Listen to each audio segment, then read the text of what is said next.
Hello good morning मेरे भाई, कैसे हैं आप लोग। आई होप सारे लोग अच्छे होंगे। हम लोग क्लास 10th एनसीईआरटी मैथ्स के एक्सरसाइज 3.2 के सवालों को सॉल्व कर रहे थे मेरे भाई, जिसमें हम लोग क्वेश्चन नंबर 3 के लास्ट 3 सवाल हम लोग सॉल्व कर चुके थे। बाकी इसके बाद जो 3 सवाल बचा है भाई, उसको आज हम लोग इस वीडियोज़ में कंप्लीट करेंगे और इसके बाद अगले वीडियो में हम लोग एक्सरसाइज 3.3 को सॉल्व करेंगे मेरे भाई।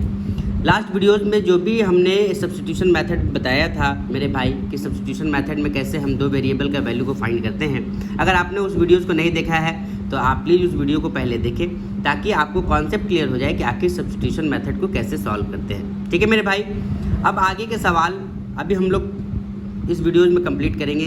तब तक के लिए आप लोग वीडियो में लास्ट तक बने रहिए भाई।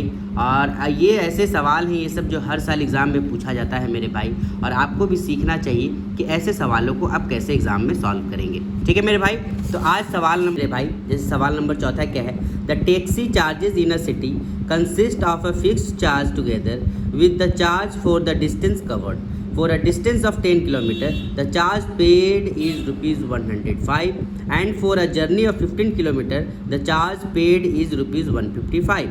What are the fixed charges and the charge per kilometer, and how much does a person have to pay for traveling a distance of 25 km? कहा कि देखिए एक टैक्सी है जो शहर में चलता है और वो अपना फिक्स चार्ज जो है, फिक्स भाड़ा लेता है। वो टैक्सी 10 किलोमीटर चलता है तो उसके लिए 105 रुपया लेता है, जबकि अगर वो 15 किलोमीटर चलता है तो वो 155 रुपया जो है फेयर यानी कि भाड़ा लेता है। तो आपको बताना है कि उसका फिक्स चार्ज क्या है पर किलोमीटर। फिर आपको बताना है कि 25 किलोमीटर अगर हम जाएंगे तो वो कितना पैसा हमें उसको पे करना होगा। ठीक है मेरे भाई, अब इसको हम इक्वेशन के फॉर्म में पहले लिखेंगे और उसके बाद सॉल्व करेंगे। आइए देखते हैं कैसे इसको लिखेंगे मेरे भाई। अब आपको लिखना पड़ेगा मेरे भाई कि लेट the fixed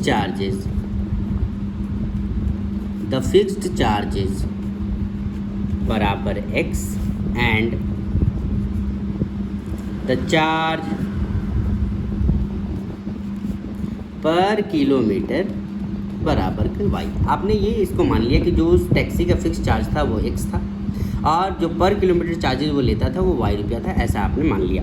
अब अकॉर्डिंग टू सवाल क्या था, सवाल ये कहा कि अगर हम 10 किलोमीटर चलते हैं तो 105 रुपया फेयर लगता है मेरे भाई।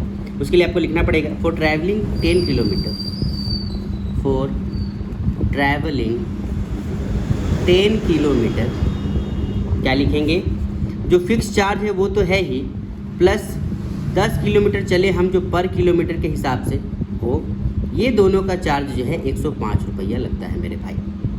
ठीक है, ये हमारा हो गया equation first. Same as it is second condition क्या था, जब हम 15 किलोमीटर चलते हैं फॉर ट्रैवलिंग 15 किलोमीटर, जब 15 किलोमीटर हम चलते हैं तो जो फिक्स चार्ज है वो तो है ही पर किलोमीटर, फर्स्ट किलोमीटर का। उसके बाद जो भी हम जाते हैं उसके लिए 15 किलोमीटर हम चले और 1 किलोमीटर में जो पैसा लगता है वो दोनों मल्टीपल हो जाएगा, यानी 15y हो जाएगा। और इन दोनों का वैल्यू क्या होगा मेरे भाई, 155 रुपया हमको लगता है 15 किलोमीटर चलने पर। इसको हमने इक्वेशन सेकंड मान लिया। दो इक्वेशन मेरे पास आ गया। अब यही दोनों इक्वेशन को सॉल्व करके हमें x और y के वैल्यू निकालना है, यानी कि फिक्स चार्ज भी निकालना है और चार्ज पर किलोमीटर भी निकालना है। और जब ये निकल जाए तो फिर आपको 25 किलोमीटर का फेयर भी बताना है मेरे भाई। अब इसको अगर हम यहाँ से देखें तो यहाँ हम लिखेंगे from equation first, from equation first. पहला इक्वेशन जो था मेरे पास x + 10y = 105। यहाँ से अगर हम x का वैल्यू निकालें मेरे भाई तो ये 105 माइनस का 10y हो जाएगा और इसको हमने इक्वेशन थर्ड मान लिया। अब करना कुछ नहीं है, आपको लास्ट वीडियोज़ में भी हम लोग सीखे थे कि ऐसे 3 जब इक्वेशन निकल जाता है हमेशा थर्ड इक्वेशन को सेकेंड इक्वेशन में पुट किया जाता है मेरे भाई। उसके लिए आपको लिखना पड़ेगा कि putting the value of equation third in second. आपने थर्ड का वैल्यू जो है सेकेंड में रख दिया, यानी x का वैल्यू जो था आपको यहाँ पर पुट कर देना है केवल। तो वहाँ क्या लिखेंगे मेरे भाई, 105 माइनस 10y प्लस का 15y = 155। अब क्या देखें मेरे भाई कि 10y मेरे पास माइनस में, 15y प्लस में है, तो मेरे पास प्लस का 5y बचेगा और ये 105 जो है 155 में जाकर के माइनस हो जाएगा मेरे भाई। तो 5y का जो वैल्यू बचेगा मेरे भाई, 5y वो कितना आएगा, इसमें से इसको माइनस करेंगे तो 50 आएगा। यहाँ से y का वैल्यू अगर हम निकालेंगे तो y का वैल्यू मेरे पास 10 आएगा मेरे एक वेरिएबल का वैल्यू हमने निकाल लिया। जैसे ही y का वैल्यू निकाले आप इसको किसी भी इक्वेशन में रख दीजिए तो आपका x का वैल्यू निकल जाएगा। लेकिन इक्वेशन थर्ड में रखा जाता है क्योंकि ये डायरेक्ट इक्वेशन, यहाँ से आप डायरेक्ट x का वैल्यू निकाल सकते हैं मेरे भाई। अब ये y का वैल्यू आपको लिखना पड़ेगा कि putting the value of y in equation third. आपने थर्ड में y का वैल्यू रखा। थर्ड इक्वेशन क्या था आपके पास, तो x is equal to 105 minus 10 into Y. Y कितना था मेरे भाई, y आपने 10 निकाला था। अब 105 में से अगर हम 100 को माइनस कर दें तो x का वैल्यू कितना आएगा मेरे भाई, x का वैल्यू जो आएगा वो 10 आएगा। यानी आपका फिक्स चार्जेस निकल गया कि फिक्स चार्जेस जो था वो ₹10 था, और y आपने पर किलोमीटर चार्ज निकाला था जो कि वो कितना था, वो भी ये 5 होगा मेरे भाई, माइनस करने से ये 5 होगा। यानी फिक्स चार्जेस जो आपने निकाला वो 5 निकाला, जबकि आपका जो पर किलोमीटर चार्ज था वो 10 रुपया था। लेकिन आपसे 25 किलोमीटर का भी पूछा है कि 25 किलोमीटर का चार्ज क्या होगा, तो उसके लिए आपको लिखना पड़ेगा मेरे भाई, क्या लिखेंगे उसके लिए, लिखेंगे फॉर ट्रैवलिंग, या फिर आप ऐसे भी इसको लिख सकते हैं द चार्जेस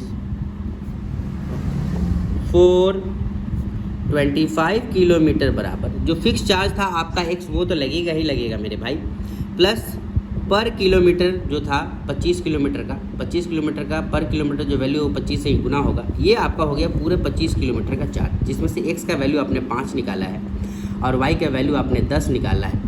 इन सबको सॉल्व कीजिएगा तो ये 250 हो जाएगा प्लस 5 यानी कि 255 रुपया आपको पे करना होगा मेरे भाई 25 किलोमीटर जाने के लिए। आई होप ये बात आपको समझ में आया कि कैसे हमने इसको सॉल्व किया मेरे भाई। अब चलते हैं नेक्स्ट सवाल की तरफ, सवाल नंबर 5वां। सवाल नंबर 5वां क्या है मेरे भाई, a fraction becomes 9/11 if 2 is added to both the numerator and denominator, and if 3 is added to both the numerator and denominator it becomes 5/6। तो आपसे पूछा है कि वो फ्रैक्शन क्या है। फ्रैक्शन कहा कि अगर कोई फ्रैक्शन है x/y, उसमें दो न्यूमरेटर में भी और डिनोमिनेटर में 2 जोड़ देते हैं तो वो फ्रैक्शन 9/11 हो जाता है। जबकि न्यूमरेटर और डिनोमिनेटर में 3 जोड़ते हैं मेरे भाई तो 5/6 बन जाता है। आपको बताना है कि वो x/y यानी वो फ्रैक्शन क्या है। ठीक है मेरे भाई, आइए देखते हैं कि ऐसे सवालों को कैसे सॉल्व करेंगे। इसके लिए आपको लिखना पड़ेगा मेरे भाई कि लेट द न्यूमरेटर बराबर x एंड द डिनोमिनेटर बराबर के y। तो इसीलिए जो फ्रैक्शन होगा मेरे भाई, वो फ्रैक्शन क्या होगा मेरे पास, वो फ्रैक्शन होगा न्यूमरेटर अपॉन डिनोमिनेटर यानी x/y होगा। ठीक है, अब आते हैं अकॉर्डिंग टू सवाल ये कहा कि आपका जो न्यूमरेटर x है उसमें 2 आप जोड़ देते हैं और जो डिनोमिनेटर y है उसमें भी आप 2 जोड़ देते हैं, तो ये फ्रैक्शन बन जाता है 9/11। ठीक है मेरे भाई, 9/11 बन जाता है, कोई दिक्कत नहीं। अगर यहाँ से इसको हम सॉल्व करें तो दोनों तरफ फ्रैक्शन, ये भी फ्रैक्शन है ये भी फ्रैक्शन है, बीच में इक्वल है, तो वो क्रॉस मल्टीप्लाई होगा मेरे भाई। 11x से मल्टीप्लाई होगा तो 11x बनाएगा, 11 2 से मल्टीप्लाई होगा 22 बनाएगा, 9y से मल्टीप्लाई होगा 9y बनाएगा, और 9 2 से मल्टीप्लाई होगा तो वो 18 बनाएगा मेरे भाई। ठीक है, अगर आप सबको इधर ले आओगे तो क्या बचेगा, ये होगा 11x माइनस का 9y, 11x माइनस का 9y, और 22 में 18 ला के घटा दोगे तो प्लस का 4 बचेगा, या फिर 22 को इधर लेकर के चले जाओगे तो ये माइनस का 4 बचेगा मेरे भाई, जिसको आपने इक्वेशन फर्स्ट मान लिया। ठीक है, कैसे ये आया समझ में आ गया आपको। सेम एज इट इज जो आपका सेकेंड कंडीशन था, सेकेंड कंडीशन में क्या कहा, अकॉर्डिंग टू सेकेंड कंडीशन उसमें क्या कहा कि जो भी आपका न्यूमरेटर है उसमें अगर आप 3 ऐड कर देते हैं और डिनोमिनेटर में भी अगर आप 3 ऐड करते हैं तो ये जो आपका फ्रैक्शन बनता है मेरे भाई, ये कितना बन जाता है ये फ्रैक्शन, तो ये फ्रैक्शन आपका बनता है 5/6। यहाँ से अगर आप इक्वेशन निकालोगे क्रॉस मल्टीप्लाई होगा, 6 से x को मल्टीप्लाई करेंगे मेरे भाई तो ये क्या बनेगा, ये बनेगा 6 से x क्या बनेगा, और 3 से मल्टीप्लाई करेंगे तो वो 18 बनेगा। Same as it is y से 5 को मल्टीप्लाई करेंगे तो वो 5y बनेगा, और 3 से मल्टीप्लाई करेंगे तो ये 15 बनेगा मेरे भाई। y को अगर आप इधर ले आओगे और 18 को इधर भेजोगे तो ये इक्वेशन क्या बनेगा, 6x माइनस का 5y, ये 18 जाएगा तो इधर का माइनस का 3 बचेगा। ये आपका इक्वेशन सेकेंड हो गया। अब आपके पास 2 इक्वेशन आ गया है मेरे भाई। करना आपको कुछ नहीं है, पहले वाले इक्वेशन से x का वैल्यू निकालना है और दूसरे वाले इक्वेशन में आपको पुट कर देना है। यहाँ से आपको x और y का वैल्यू फाइंड हो जाएगा ईजिली। बना करके देखते हैं कैसे बनेगा मेरे भाई। ये था आपका पहला इक्वेशन मेरे भाई, फ्रॉम इक्वेशन फर्स्ट। पहला इक्वेशन क्या था, 11x minus 9y is equal to -4। यहाँ से अगर आप x का वैल्यू निकालना चाहो, ये 11x एज इट इज़ रहेगा, -4 में 9y आकर के ऐड हो जाएगा मेरे भाई। 11 मल्टीप्लाई में यहाँ से x का वैल्यू निकालेंगे तो -4 प्लस 9y अपॉन 11 होगा, और इसको आपको इक्वेशन थर्ड मान लेना है। और थर्ड का वैल्यू हमेशा आपको इक्वेशन सेकंड में लिखना है, तो उसके लिए आपको लिखना पड़ेगा कि putting the value of equation third in second equation आपका क्या था मेरे भाई, तो जो सेकंड इक्वेशन था उस वैल्यू को आपको इसमें पुट करना है। तो जो सेकंड इक्वेशन था वो आपके पास था 6x minus 5y equal to -3। क्या इक्वेशन था, 6x minus 5y is equal to -3, ये आपका सेकेंड इक्वेशन था। अब ये x का वैल्यू जो है यहाँ पर आपको रखना है, 6 एज इट इज़ रहेगा, यहाँ माइनस का 4 प्लस का 9y अपॉन में 11, और बाकी ये माइनस का 5y एज इट इज़ रहेगा, और ये माइनस का 3 वैसे ही रहेगा मेरे भाई। 6 बाहर में है तो 6 दोनों से मल्टीप्लाई होगा, 6 4 से मल्टीप्लाई होगा तो माइनस का 24 बनाएगा, 6 9 से मल्टीप्लाई होगा तो 54 बनाएगा, 54y, और नीचे 11 का 11 एज इट इज़ रहेगा मेरे भाई, ये माइनस का 5y रहेगा, इसके नीचे कुछ नहीं है तो 1 इज इक्वल टू माइनस का 3। अब हम क्या देखें कि ये भी फ्रैक्शन और ये भी फ्रैक्शन है और बीच में माइनस है, तो ये एलसीएम से बनेगा मेरे भाई। अब 11 और 1 का अगर आप एलसीएम लोगे तो ये क्या आएगा, 11 ही आएगा मेरे भाई, दोनों का एलसीएम 11 ही आएगा। इसके टेबल में तो इसी नहीं टाइम्स में आएगा, तो ये फर्स्ट वाला वैसे ही रह जाएगा 24 प्लस 54y, लेकिन 1 के टेबल में ये 11 टाइम्स में आएगा, इससे मल्टीप्लाई करेंगे तो ये माइनस का 55y बनेगा, बराबर के माइनस का 3। अब ये 11 डिवाइड में है, इक्वल के इधर ले जाएंगे तो ये मल्टीप्लाई में चला जाएगा मेरे भाई। 54y मेरे पास है, 55 माइनस में है, तो माइनस का 24 और एक सिंगल माइनस का y बचेगा, और बाकी इधर माइनस का 33 हो जाएगा, क्योंकि ये 11 आकर के इससे मल्टीप्लाई हो जाएगा मेरे भाई। अब हम यहाँ से क्या देखें कि अगर हम y को उधर भेज दें और 33 को इधर ले आते तो माइनस का 24 में आकर के 33 ऐड हो जाएगा, और इधर अकेला y बचेगा। 24 माइनस में है और 33 प्लस में है, तो y का जो वैल्यू आएगा वो प्लस का 9 आएगा, और ये एक वेरिएबल का हमने वैल्यू फाइंड कर लिया मेरे भाई कि y जो होगा वो मेरा 9 होगा। अब y का वैल्यू आपको इक्वेशन थर्ड में पुट कर देना है, वहाँ से आप x भी निकाल लोगे। इसके लिए आपको लिखना पड़ेगा कि putting the value of y in equation third, आपने थर्ड में y का वैल्यू पुट कर दिया। थर्ड इक्वेशन आपके पास क्या था मेरे भाई, थर्ड इक्वेशन हम लोग क्या निकाले थे, ये निकाले थे। इसमें केवल आपको y का वैल्यू पुट कर देना है, यानी आपको लिखना है x is equal to minus का 4 प्लस 9 इंटू वाई का वैल्यू 9 अपॉन में 11। ठीक है मेरे भाई, यहाँ ऐसे आपको लिखना पड़ेगा, माइनस का 4 प्लस 9 इंटू 9 अपॉन में 11। यहाँ से अगर आप इसका वैल्यू निकालोगे, ये माइनस का 4 प्लस 9 9 जाए 81 अपॉन में 11 होगा। 81 में से अगर आप 4 माइनस कर दोगे मेरे भाई, तो कितना बचेगा आपके पास, 77। कितना बचेगा, 77। यानी यहाँ से अगर आप x का वैल्यू निकालोगे तो 77 अपॉन 11 होगा, ये इससे कैंसिल आउट हो जाएगा, और ये x का जो वैल्यू होगा वो 7 होगा। यानी कि आपने क्या देखा कि जो न्यूमरेटर था आपका वो 7 था, जबकि डिनोमिनेटर जो था वो आपका 9 था। तो आपका फ्रैक्शन क्या होगा मेरे भाई, तो जो आपका फ्रैक्शन होगा, फ्रैक्शन वो क्या होगा, 7 अपॉन 9 होगा, और यही इस सवाल का आंसर होगा मेरे भाई। आई होप ये बात आपको समझ में आया कि पेयर ऑफ लीनियर इक्वेशन में अगर आप इक्वेशन निकालना सीख जाएं, या आपके पास 2 इक्वेशन दिया रहे, तो आप सब्स्टिट्यूशन मेथड का हेल्प लेकर के कैसे 2 वेरिएबल का सॉल्यूशन आप फाइंड कर सकते हैं। ठीक है मेरे भाई, आई होप ये बात आपको समझ में आ रहा है। अब इस एक्सरसाइज में 3.2 में एक लास्ट सवाल बच गया है, आइए उस सवाल को भी कंप्लीट करते हैं, और नेक्स्ट वीडियोज़ में आपको एक्सरसाइज 3.3 के हर एक सवाल कॉन्सेप्चुअल बेस्ड आपको सिखाया जाएगा मेरे भाई। आप मेरे चैनल को ज़रूर शेयर कीजिए, ज़्यादा से ज़्यादा सपोर्ट कीजिए मेरे भाई, और अपने दोस्तों में भी इसको शेयर कीजिए, ताकि उनको भी, वो आपके दोस्त भी जो है वो सब्स्टिट्यूशन मेथड को सीख पाए और आसानी से अपने एग्ज़ाम में स्कोर कर पाए मेरे भाई। ठीक है, आइए सवाल नंबर नेक्स्ट की ओर चलते हैं, सवाल नंबर 5। अभी तक हम लोग सवाल नंबर क्वेश्चन नंबर 3 का 1 2 3 4 5 बना चुके हैं मेरे भाई।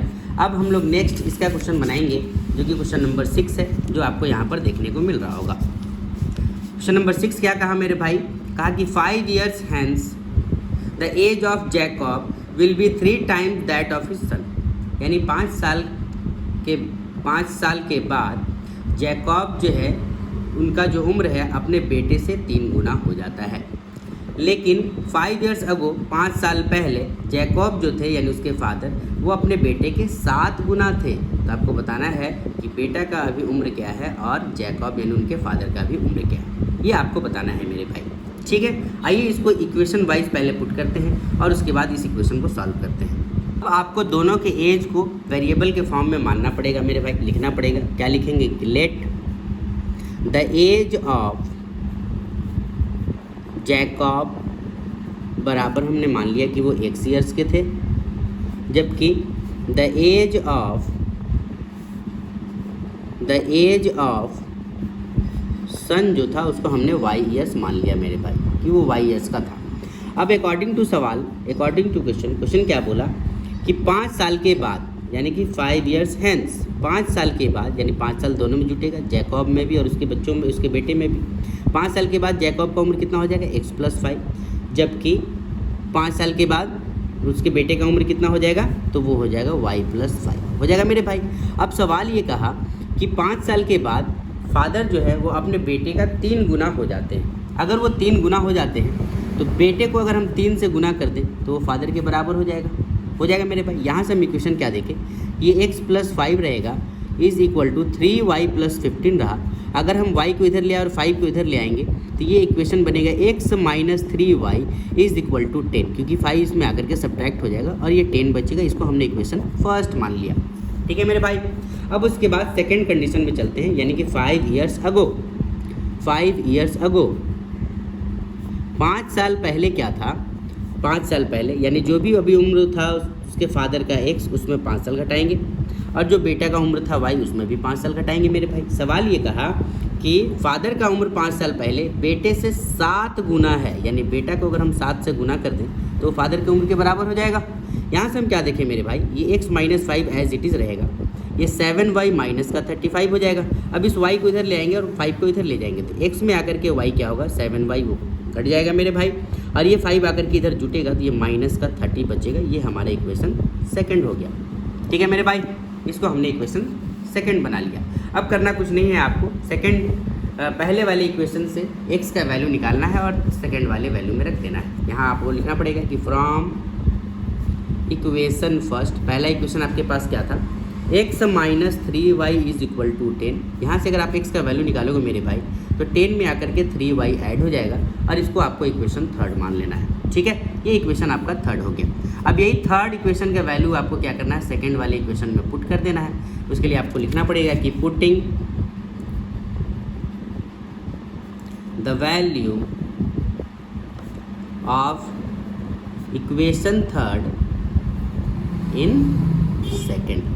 आपने ये लिख लिया, यानी ये थर्ड वाला x का वैल्यू जो है, थर्ड वाला x का जो वैल्यू है इसको आपको क्या करना है सेकंड में पुट कर देना है। x की जगह आपको 10 + 3y लिखना है यहाँ पर मेरे भाई। तो x की जगह हम लिखेंगे यहाँ पर 10 + 3y माइनस का 7y रहेगा इज़ इक्वल टू माइनस का 30 होगा। अब हम क्या देखें कि 3y प्लस में है 7y माइनस में है, यानी कि मेरे पास माइनस का 4y बचेगा मेरे भाई। ये माइनस का 30 एज इट इज़ रहेगा और ये 10 आएगा तो ये भी माइनस का 10 बन जाएगा। माइनस का 4y वैसे ही रहेगा मेरे भाई, ये -30 है -10 है, यानी कि ये -40 हो जाएगा। अगर आप यहाँ से देखो तो ये माइनस माइनस दोनों तरफ का कैंसिल आउट हो जाएगा। y का वैल्यू अगर आप यहाँ से निकालोगे तो 40/4 होगा मेरे भाई। तो y का जो वैल्यू होगा वो आएगा 10। अब ये y कौन था, तो ये जैकब का उम्र है, ये जैकब के सन का उम्र था, यानी उसके बेटे का एज था जो कि हमने निकाल लिया, जिसको हमने y माना था। तो बेटा का उम्र जो है वो 10 है। अभी आपको फादर का उम्र निकालना है, यानी x का वैल्यू निकालना है। आप क्या करो, y का वैल्यू इक्वेशन थर्ड में रख दो, x का वैल्यू आसानी से आ जाएगा। इसके लिए आपको यहाँ लिखना पड़ेगा कि putting the value of y in equation third. आपने थर्ड में जो है y का वैल्यू रखा है। थर्ड आपके पास इक्वेशन क्या था, वो था x बराबर 10 + 3y। 3y मीन्स 3 × 10 यानी कि 30। तो x का जो वैल्यू आएगा वो 40 होगा, यानी फादर का उम्र जो था वो 40 ईयर्स था, जबकि बेटे का उम्र जो था वो 10 ईयर्स था मेरे भाई। आई होप ये बात आपको समझ में आया कि हमने कैसे इसको सॉल्व किया। यहाँ पर हमारा एक्सरसाइज 3.2 ख़त्म होता है मेरे भाई। हमने सारे सवाल को सॉल्व करके बताया है। आप हमारे वीडियोज़ को देखें, बार बार देखें, आपका सारा कॉन्सेप्ट क्लियर हो जाएगा मेरे भाई। अगर आपको फिर भी इसमें दिक्कत है तो तो आप हमें कमेंट बॉक्स में कमेंट करके बताएं और आपके जो भी प्रॉब्लम आपको होगा उसके लिए जो है सॉल्यूशन फाइंड किया जाएगा मेरे भाई। ठीक है, अभी तक के लिए इतना ही, बाकी मिलते हैं नेक्स्ट वीडियोज़ में। तब तक के लिए गुड बाय मेरे भाई।